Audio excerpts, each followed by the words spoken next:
অতিমাত্ৰা সহায় কেতিয়াও কাকো নকৰিব, কাৰণ অতিমাত্ৰা সহায় পালে মানুহে সেই সহায়ৰ সুবিধা ল'ব বিচাৰে, যিটো আপোনাৰ বাবে ক্ষতিকাৰক।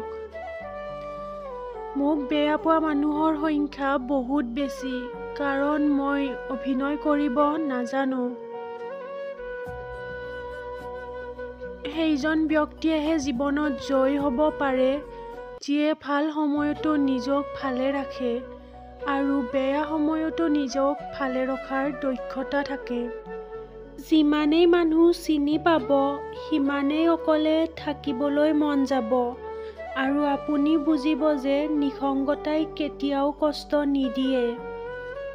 মানুহক কাৰোবাৰ বিষয়ে বেয়াকৈ কৈ চোৱা, এবাৰতে বিশ্বাস কৰি ল'ব, কিন্তু কাৰোবাৰ বিষয়ে ভালকৈ কৈ চোৱা, সহজে বিশ্বাস নকৰে।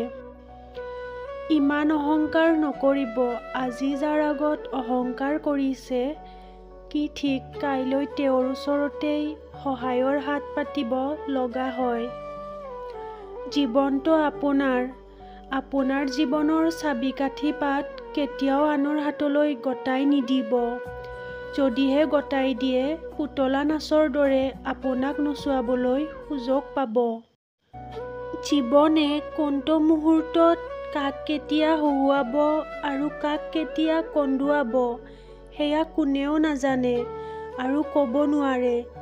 সেয়েহে সুখত অহংকাৰ নকৰিব আৰু দুখত ভাগৰিও নপৰিব।